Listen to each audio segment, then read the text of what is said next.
yang berfungsi untuk mengumpulkan kemudian mendistribusikan dari zakat yang sudah dikumpulkan itu. 60 ada 40 untuk mahasiswa saja udah lebih 200 dia. Ya. Dan Tapi belum saya terima ke saya, udah terima ke Bapak dulu.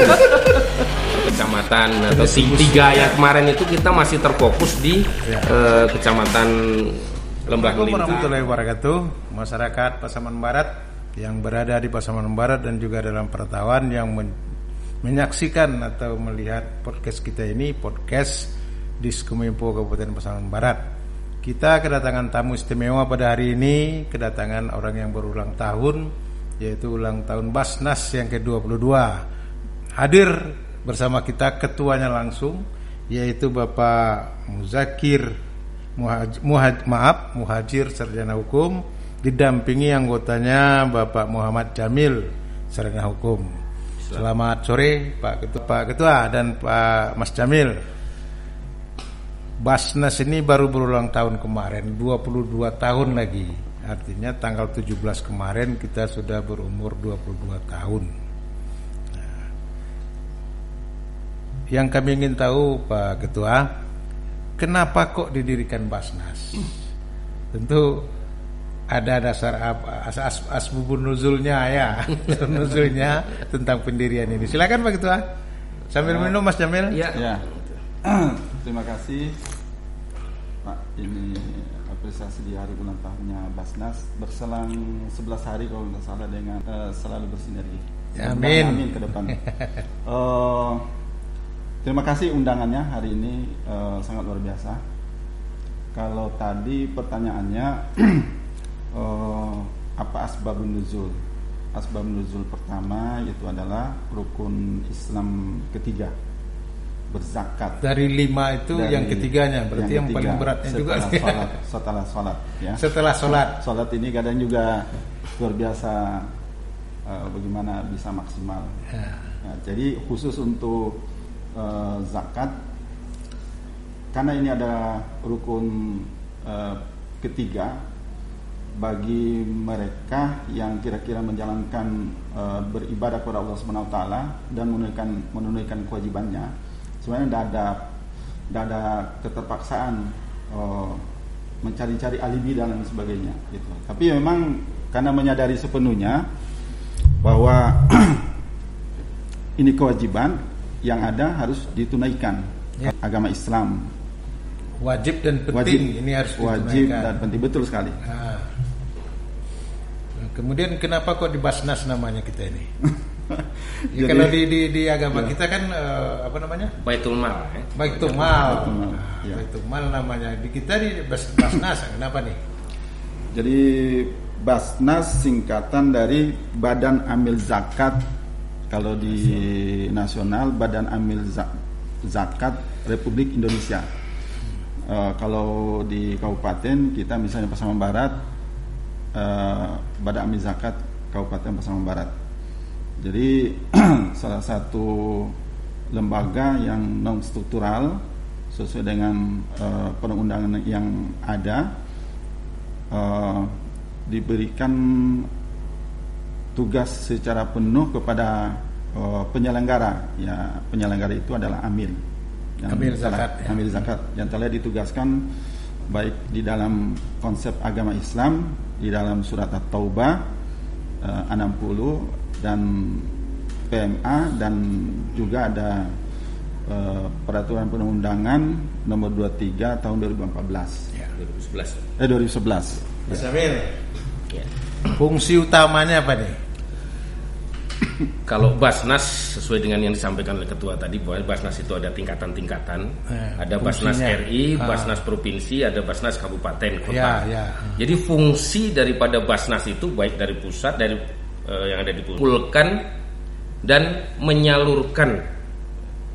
Jadi mengumpulkan ini apanya Basnas ini? Dia sebuah badan yang berfungsi untuk mengumpulkan kemudian mendistribusikan dari zakat yang sudah dikumpulkan itu kepada mustahik. Kalau mengumpulkan jadi berarti dari muzaki, orang yang sudah diharuskan untuk berzakat. Orang Islam. Karena ini kalau zakat tentu Islam.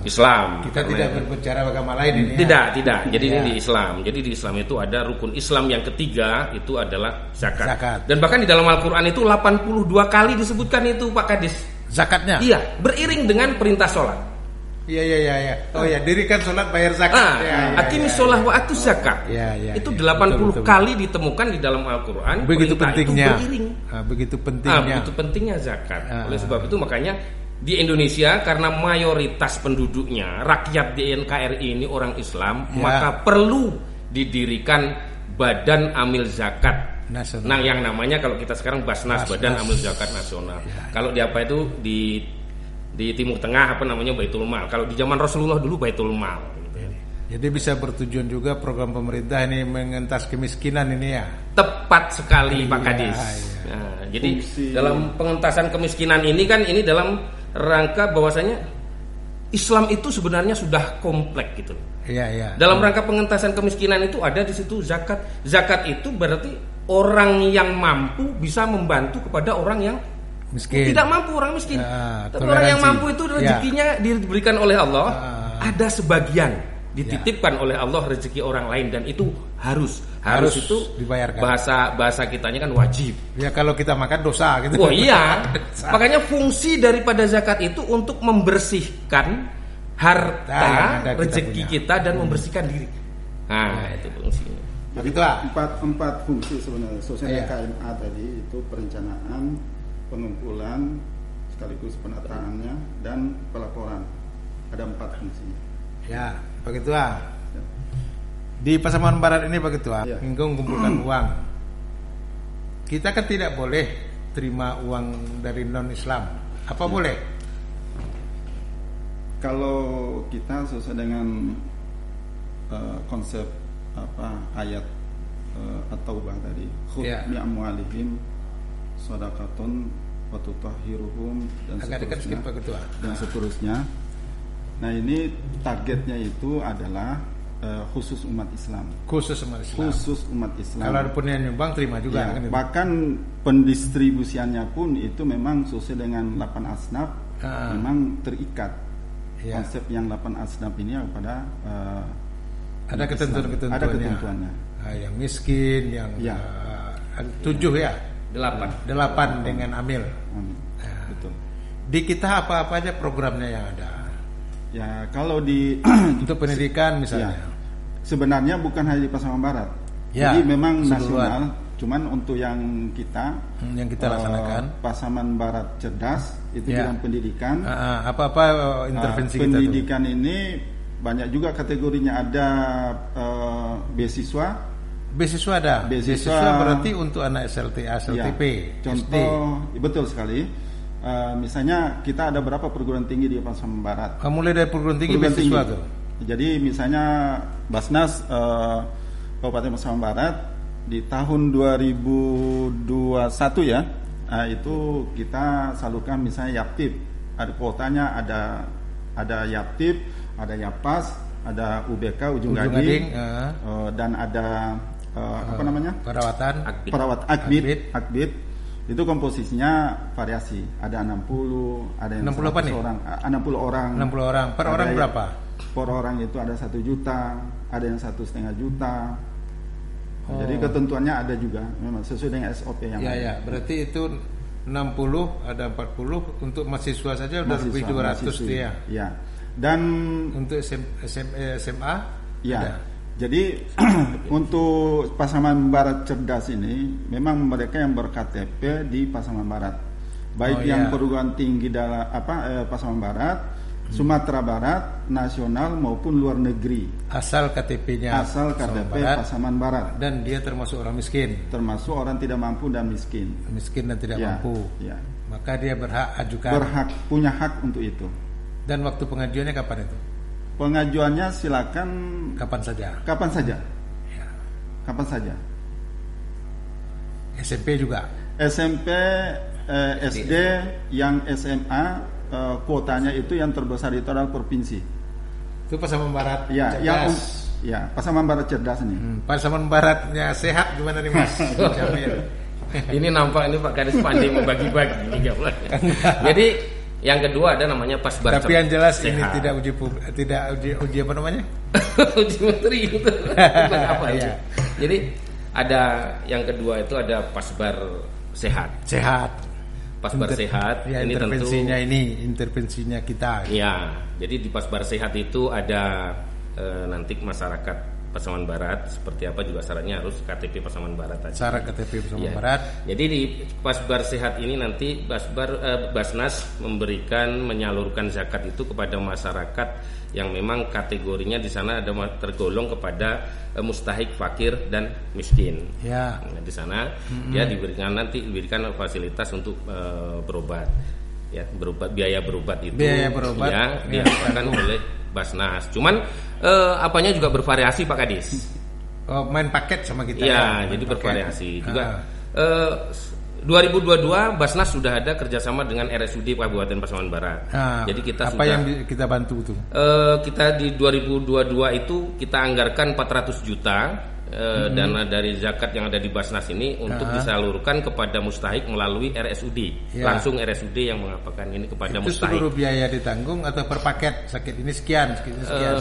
100% kalau yang itu 100%. 100% ditanggung oleh pihak RSUD yang dananya sudah dialokasikan oleh Basnas. Berarti, Klaimnya 1% untuk satu orang. Misalnya operasinya sampai habis 20 juta, 30 juta, klaimnya 100%. Oh gitu. Ya. Berarti orang-orang sasaran kita yang tidak ada BPJS-nya itu ya. Ya, Ya. terutama Yang itu. ada BPJS itu tetap Enggak kita tanggungan. Jadi kemarin kan ada bahkan ada pasien itu dia masuk belum ada BPJS, terus BPJS-nya diurus setelah dia masuk rumah sakit. Ya. Diurus ada itu kan nanti keterlambatan. aktifnya menunggu beberapa waktu Ya, itu. 2 minggu. 2 minggu baru aktif. 2 minggu ini biaya yang dikenakan oleh pasien Basnas. yang kategori mustahik ditanggung oleh Basnas. Berarti masyarakat Pasaman Barat ini ikut Basnas menjamin kesehatan mereka. Iya, Jadi seperti dalam itu. masalah Pasbar Sehat, program Sehat. Pasbar Sehat. Dan ada lagi Pasbar. itu yang melalui RSUD aja, tapi ada nanti mustahik itu yang langsung ke Basnas itu Pak Kadis. Itu jauh lebih Langsung ke Basnas itu nilai jumlah yang mengajukan langsung ke Basnas itu lebih banyak jumlahnya. Dia berobat kemana tuh? Berobat ke rumah Bisa sakit? di rumah sakitnya di mana saja. Sampai di Jakarta Ada yang di Jakarta, ada yang di RSUP Padang, Sepanjang dia Yarsi. bisa buktikan kwitansinya.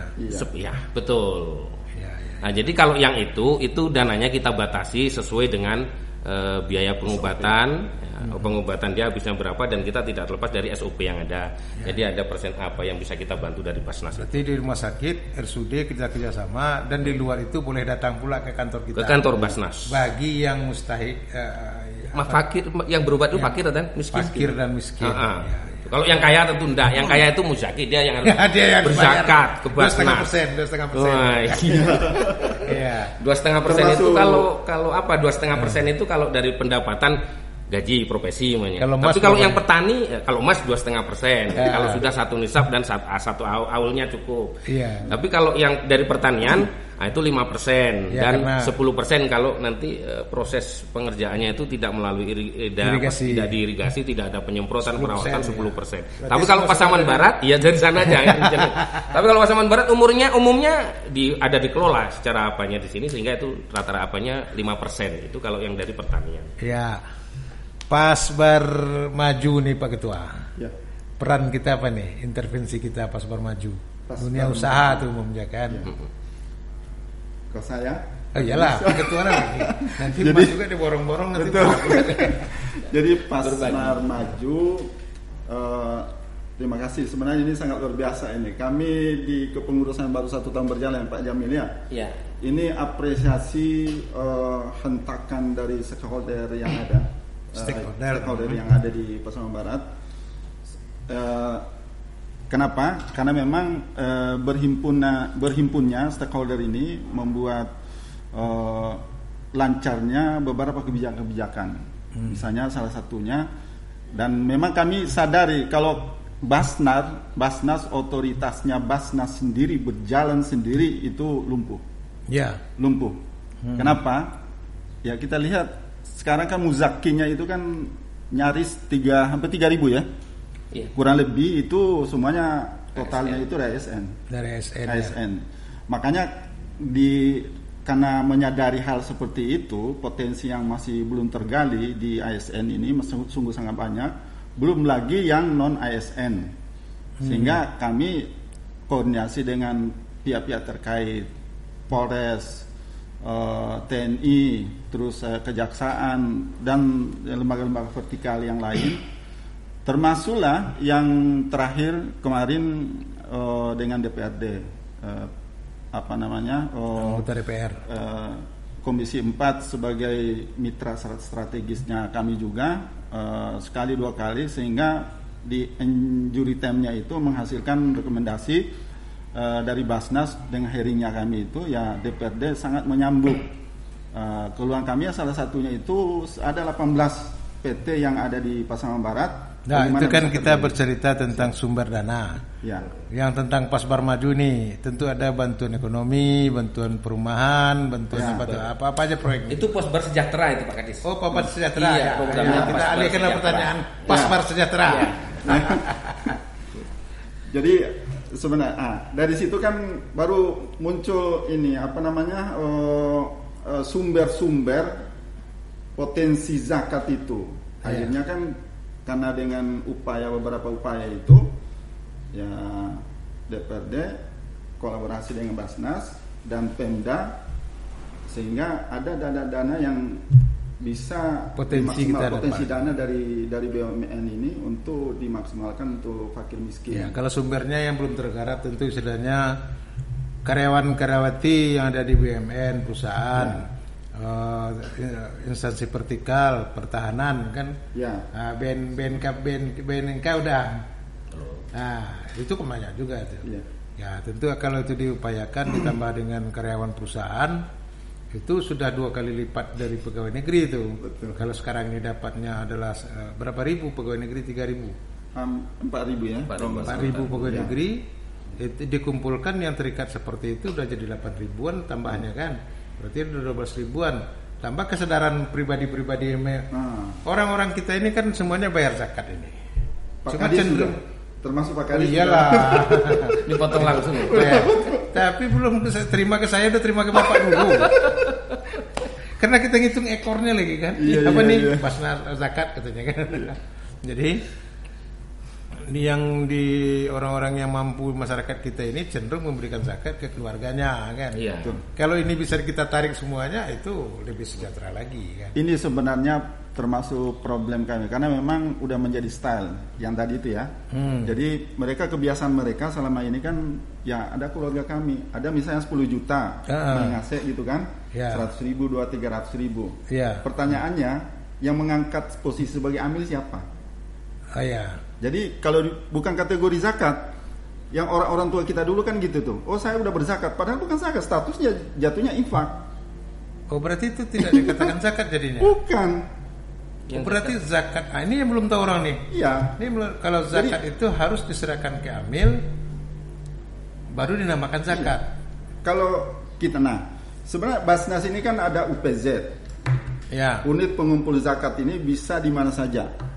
Bisa di kantor camat, bisa di KUA, bisa di masjid, Jadi ini perpanjangan tangan. Sebenarnya masyarakat bisa mengakses ke situ. Kalau yang ngasihkan langsung ini tidak zakat ini. Itulah kebiasaan sebenarnya. Itu apakah itu zakat atau tidak tuh? Dia masih perdebatan. Keyakinan mereka zakat. Iya, mereka mengklaim masih zakat, tapi berarti kan sebaiknya. Iya. Karena kita udah ada punya kelembagaan khusus, sebenarnya kan yang idealnya itu kan harusnya memang lembaga yang sudah dipercaya oleh pemerintah maupun agama gitu. Ya. Sumber dana semuanya. Iya. Pak. Nanti ke sumber dana itu perlu kita lakukan nanti himbauan kan. Iya. Karena masih banyak potensi PNS lain, ada TNI Polri, dan ada juga karyawan perusahaan BUMN, BUMD dan kerukunan swasta. Kan kita di sini ada PLN, ada segala macam. Kalau itu tertarik, itu di angkanya setidak-tidaknya 4.000 juga tuh. 4.000 juga masuk kan dengan kualitas yang sama. Mas Jamil. Gimana Pak Kadis? Yang apa tadi masyarakat apa namanya? Sejahtera apa? Sejahtera tadi apa tuh bentuknya intervensi? Oh, di programnya, program Basnas itu. Ya, apa program Basnasnya? Program Basnas itu kalau di Pasaman Barat sudah ada sehat, ada tadi ada sejahtera, ya. Sejahtera. Yang sejahtera sejahtera ini bentuknya apa nih? Ada bentuknya beberapa bentuk yang diapakan lakukan oleh Basnas Kabupaten Pasaman Barat. Ya. Juga Basnas di kabupaten atau di daerah lain.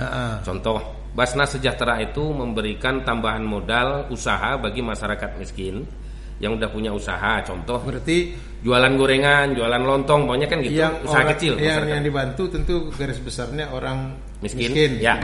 Yang berusaha masuk, ada usaha dan itu kita tambah modalnya, tambahan modal. Tambahan modal. Nah, itu bisa diapakan ke Basnas. Kemudian ada programnya, program bedah rumah. Itu juga yang tambah modal ini kan ada yang tambah modal, ada yang binaannya. Ada. Kalau tambah modal ditujukan kepada masyarakat miskin yang ada punya usaha, namanya tambahan modal.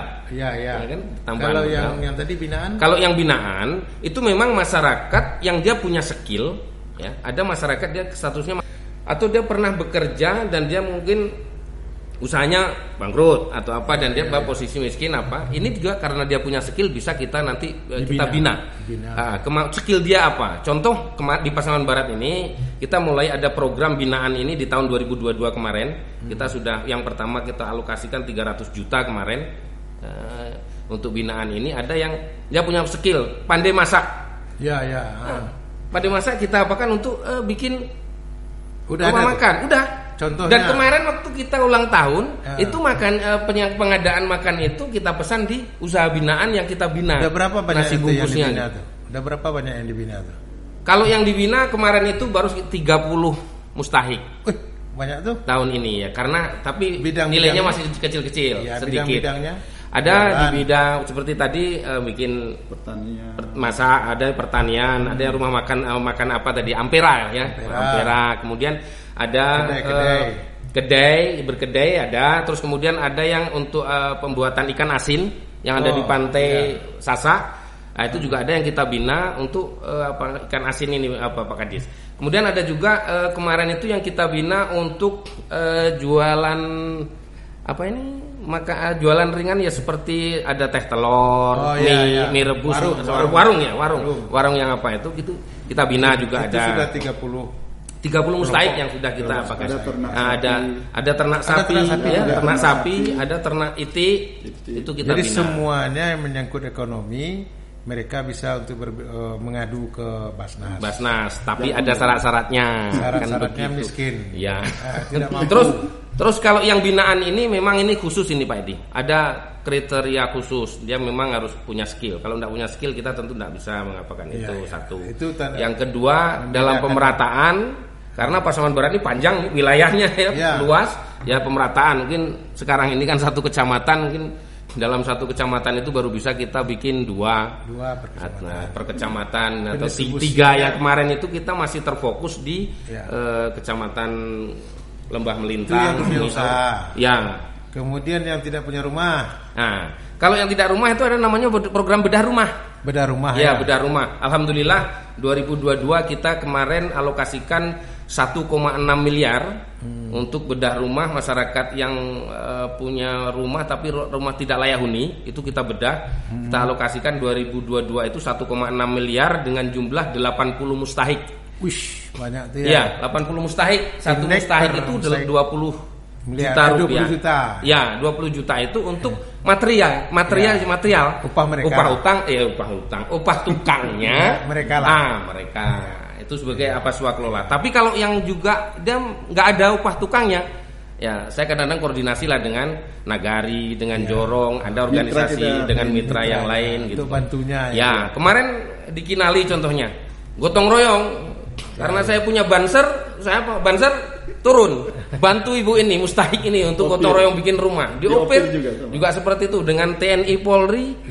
Kita berkolaborasi dalam rangka untuk membantu masyarakat yang memang harus kita bantu. Yang perlu untuk bedah rumah. Oh iya, betul.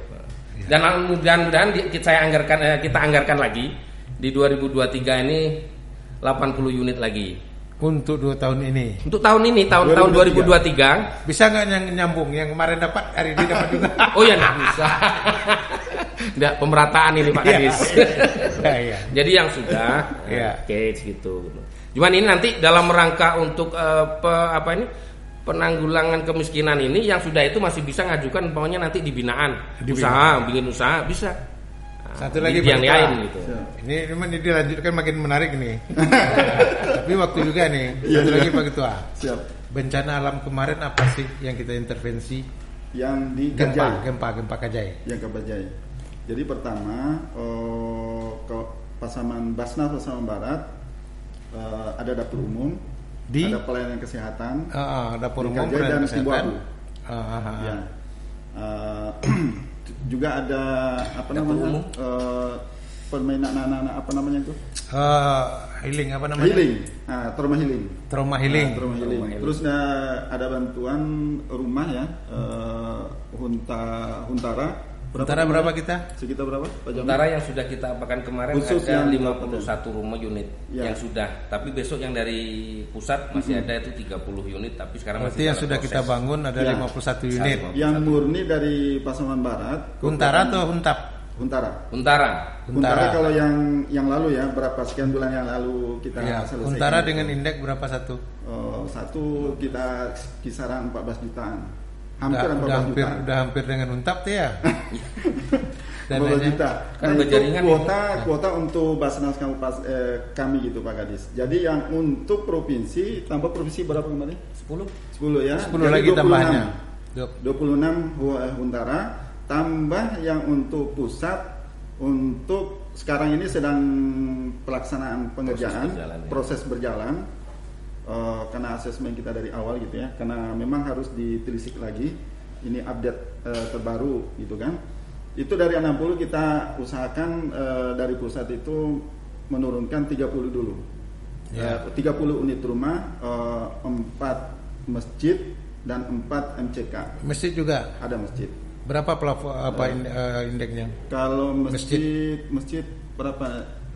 Speknya juga ada, memang ada ketentuannya semua gitu. Kurang lebih berapa? 50 kalau masjid. Ya, kurang lebih ya. Ya. Itu mungkin Pak. Masyarakat Pasaman Barat, kita sudah sampai ke akhir cerita, akhir dialog kita dengan Basnas.